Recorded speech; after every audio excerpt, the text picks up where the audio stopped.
I'm Ron Cunningham, Llano County Judge, and you're listening to Texas County Voice, a podcast for all 254 counties. Thank you for listening. Hello and welcome to Texas County Voice. I'm Jody Seaborn with the Texas Association of Counties. Today we're joined by Hays County Elections Administrator Jennifer Doinoff. With early voting wrapping up and the November 5th general election just days away, she guides us through the processes for preparing for and running an election, highlighting the critical work that maintains election integrity. Stay tuned as Texas County Voice takes another look behind the ballot. Well, welcome to Texas County Voice, Ms. Doinoff. It's good to see you again. Thanks, Jody. Good to be here with you again. Yeah, you were on the podcast 2 years ago, just before the 2022 midterms and statewide elections, to talk about the changes that had taken place at that time. So it's great to have you back. And I really appreciate the time that you're giving us because of early voting, and you just must be crazy busy. So I really appreciate it. I enjoy being here, and we are actually up this year. So, yes, it is incredibly busy, and we're happy to see people voting. Well, how has early voting gone so far? I've seen some stories that the turnout is really exceeding 2020 numbers. Yes, that is holding true here in Hays County.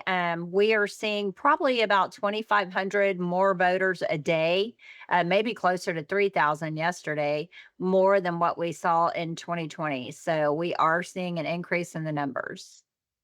Presidential years always have much more interest in them, and this one seems to be even more so. Plus, we have more voters in this state than we did 4 years ago. Absolutely.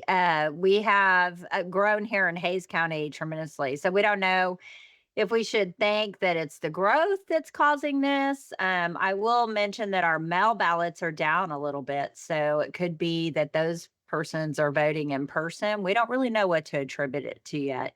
Well, what steps are, some of the changes in election laws around the state? So what steps are being taken to ensure compliance with electioneering laws around polling places? And have you Okay. experienced any incidents so far related to electioneering? I have, and you're right, Jody. There have been some changes in the law. In 2022, we were under a change in the electioneering law that allowed people to come to the polling location with candidates in elections that were not on the ballot. And that has been overturned in this election. So in this election, it can't be anything pertaining to a political party, candidate, or measure on the ballot or not. So anything, period. And so we're having a lot of pushback from some folks on that because in 2022, they could wear Reagan or JFK, but now they can't wear anything that relates to a political party, candidate, or measure. So we had an incident on the first day with a gentleman that came in with a picture of an individual on their shirt that was a candidate and also a political party face. And I spoke with that person, and he did not want to change that. And he was referring back to the difference in the law in 2022. So I think that's something legislators, I hope, will listen to. As you change laws like that, it takes time for voters and people to get familiar with those new laws. So we did a lot of extensive training with our poll workers in training on this. And then we continue to send out what we call push notifications to remind them of certain things if we get a lot of phone calls in that regard. Yeah, so we're talking about no T-shirts, campaign candidate T-shirts, hats, any kind of Pens. paraphernalia is not allowed in the ballot area, right? Correct. Last time we talked in 2022, I'm pretty sure we talked about some of the concerns about threats to poll workers. I assume that remains a concern and maybe is even a greater concern than it was 2 years ago. How are you addressing concerns about safety for poll workers? We actually put a piece of that in our training as far as emergency preparedness and ways for which they can keep themselves safe.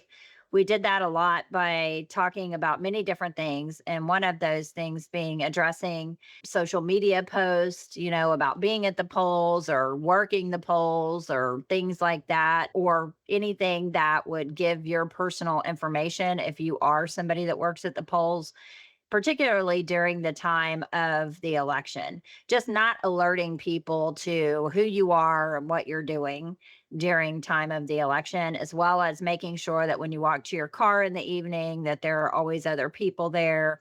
And because our poll workers come in the dark and leave in the dark a lot. So and then we talked about just general, like, suspicious packages in the polling location, active shooter events, violent protests, those kinds of things. We actually talked about all of that in our training this year, which is new. We don't generally cover those topics. Well, what challenges do you face in finding and retaining poll workers? I am fortunate in Hayes County to have a very dedicated group of poll workers, and they showed up and rose to the challenge in this election as well. Even though they knew that there was the potential for these additional risks in this election, and that the passion was much higher in this election, they're here. My biggest struggle is that a good number of our poll workers are older, and we are starting to see signs of their health diminishing and things like that. So they want to work, but sometimes they sign up and they don't make it to election day for health reasons or other things like that. So we're in desperate need of younger people to come up and fill those roles. What is the typical day like for a poll worker? Well, with those changes you mentioned in legislation, it's getting much more difficult. There's a lot of responsibility, there's a lot of paperwork, and then, the criminal penalties that are tied to those things make it to where somebody new isn't really all that interested in trying, because to know the things that are required of you, you have to have a great deal of knowledge and training in it, that only comes with our folks that have been working a long time. Well, Hayes County is one of the fastest growing counties, not only in the state, but the country. So, how many poll workers do you need for an election, like a presidential election? So right now we have between 350 and 400 workers. And that's a lot. It's not what you would see in, Harris County or Bear County, but it's a lot for us. And we do try to employ enough to where they can work shifts during this early voting period because the days are so long, but sometimes it's just not possible. And we also have some temporary staff that help us in the office and help us with our equipment deployment and technician type duties. Well, bless them, because we couldn't run our elections without them. Agreed. Early voting started October 21st, Monday, October 21st, but your preparations begin well before ballots are cast. So when does your office begin the planning process for an election? As far as securing polling locations, that can be up to a year in advance, and that's a task in itself these days. But really, like, securing polling locations, poll workers, trying to figure out what equipment's going where, what equipment needs to be worked on before the election, what kind of supplies you need. That starts months before the election. That could be probably 5 or 6 months ahead of time. In elections like the gubernatorial and presidential elections, actually the Hayes County election, or the county election board in any county, meets in the summer. So that could be 6 months in advance to recommend judges for polling location. I'm sorry, ballot board. They recommend ballot board persons to fill in for the early voting ballot board up to 6 months in advance. Walk us through the steps that you take to ensure that the elections are fair and secure, in terms of testing equipment and preparing poll workers, preparing voters for everything that is happening right now and will happen on November 5th. Absolutely. And I'm glad that you pointed out that that is such a multifaceted type answer to that question because almost everything we do is something that we do in order to keep elections safe and secure. And some of that is physical things that we do, such as documentation and sealing the equipment and live streaming and keeping those items in a confined area with access control. And then some of it is just as you were talking about earlier, us training poll workers, keeping them apprised of the laws, letting them know how to fill out that documentation and what to look for in terms of the seal numbers and things like that. And then just recently, we've seen a heightened interest in public engagement and building trust and confidence in the elections. And that goes right along with what you're saying, because if somebody thinks something, whether it's true or whether it's not, it's likely to seem to them that the election is not secure. So all of those things are things that we do on a daily basis to build trust in the process. And sometimes that means putting out daily communications with your voters months in advance, just so you can start that relationship ahead of time and making yourself available.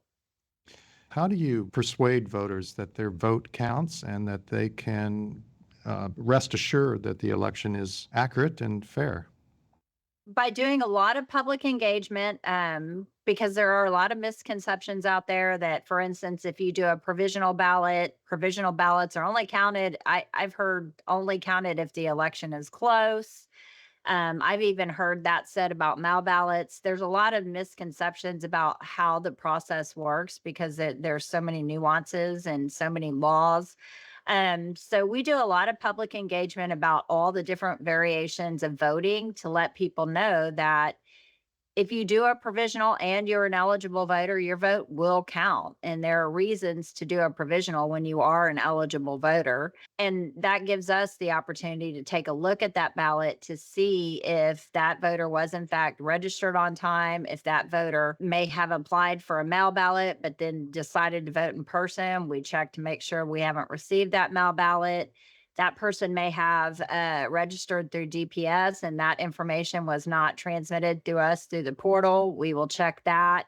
So provisional ballots, if they are eligible, they do count, period, no matter what the results of the election are. And then the same with mail ballots. And there's a lot of misconceptions about the totals you get on election night versus what happens 6 days after the election when official totals are released. And then people will think that there's something fishy there because the totals have changed. So we do public engagement on that. We just try to do a lot of talking with the public and engaging the public. I know you had Guadalupe County, Lisa Hayes on your show. What she's doing is fantastic. We do that sort of unofficially, just on a PR type level.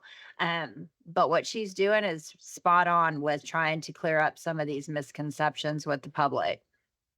Yeah, I think that people expect results instantly, right? But Right. historically, results have never been delivered instantly. There are always ballots counted a few days after the election, and that includes, I guess, the provisional ballots and others, right? Yeah, absolutely. And I will tell you that it's always kind of baffled me how some folks that watch the process don't understand that the numbers may fluctuate during the process, because I don't think those folks have a realistic view of something this scale that you're doing. And how you would have to, at the end, get everything back together and go through everything and really just do like a fine audit of the election to get official numbers. And I say that because during early voting, you've got a lot of people out there in the field and they've got a lot of paperwork that you can't see here in your office and you're trying to reconcile every day. And you can get it very, very, very close every day, but you're not going to get it 100% until the very end. And that's the hardest thing, I think, to be able to explain to people. Well, every state is different. Every state has its own set of laws regarding voting. But walk us quickly through the process involved in counting votes, from mail-in ballots to ballots cast in early voting, election day, and provisional ballots, and then the tabulation of final official results. Okay. So let's start with mail ballots. Mail ballots start, we mail those out 45 days before the election. So we start to receive those back very quickly. And under the law, the ballot board can meet as soon as you start receiving those ballots back, and they can start processing and comparing signatures on those ballots. So every time we receive a batch back, we receive those into our system. And then we wait till the next ballot board meeting. We hand those off to the ballot board, which all of that is documented with the chain of custody form. This is how many we gave you. This is how many you received. Then they do their job, which is they check signatures, check eligibility of the applications. They, once they deem that ballots are going to be accepted for counting, then they separate the what we call the carrier envelope from the secrecy envelope. And that is to protect the voter's privacy. And then once all of that is put away, then they open up the ballots in the secrecy envelope. So once they do that, we scan those in to our central scanner, and those totals are written to the same media that your electronic devices use. And then that's how those are tabulated. So we do capture images on those, as well as your in-person votes in the polling location. We capture images on those too, but the totals are written to a media device that is read into your central tabulation system.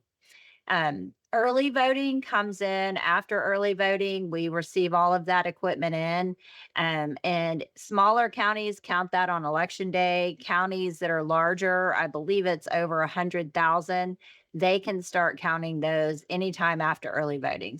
So when I say counting, they don't release the results, but they can start processing those votes and reading in the totals so that they can be ready by 7 p.m. on election night to release those results. So as soon as early voting ends on Friday, November 1st, then counties can begin tabulating the early voting results. Yes, and I think typically some may do it on Friday, some may do it on Saturday. We will meet Right. Saturday to do it. You have to post your convening of central count, and all of the people that will be in central count on election night have to be on hand for this as well. And then you just read it in, but no, you don't release any results or look. We don't even look at results. We don't even produce the results until election night. We just read in the numbers, just like we do with our mail ballots. So when polls close on Tuesday, November 5th, that's when counties begin releasing results. And those Yes. results they include mail ballots, early Yes. voting ballots, and election day ballots. So at generally, 7 p.m., 7 p.m. usually is going to be your early voting in-person ballots and any mail ballots received up to that point. But remember that on election day only, you can hand in a mail ballot at the main early voting site or the main election office. And so those may be read in later. If they come in up till 7, obviously they're not going to be in your 7 o'clock results. So there's probably some mail ballot totals going to be in your later results that night as well.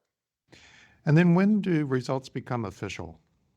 6 days after the election is when we get back our overseas ballots, and also the ballot board will meet to do timely mail ballots at that time. Also, there is a process through provisional voting where if you have a if you have a voter that doesn't have a driver's license or a valid ID, they may vote provisionally, and they have that 6 days to come in and cure that ballot with an ID. So those are the kinds of things that you're going to see voted on the 6th day after the election, or processed by the ballot board on the 6th day after the election.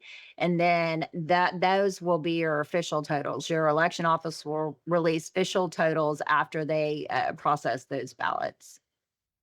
Well, as I said, other states do it differently. So what voters in Texas may see on Tuesday, November 5th after 7 p.m., the way the votes come in may not be the way they come in other states.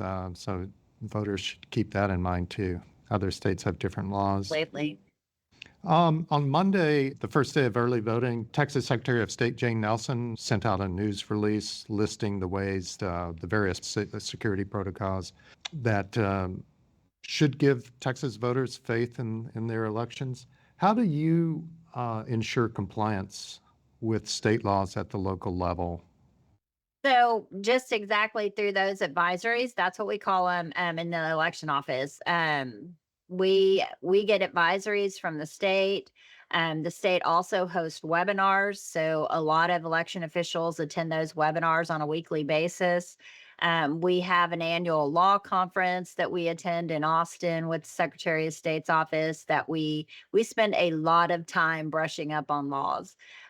So myself, I am also the chair for the legislative committee for our state association. So I spend a lot of time at the Capitol during the building of these laws. So I have a little bit of information just from doing that. But election officials across the state are very in tune with these trainings, these webinars, these advisories with their associations, which communicate that. Our association also has regional groups that do their own trainings on these things. And then, of course, just peer-to-peer communication on things.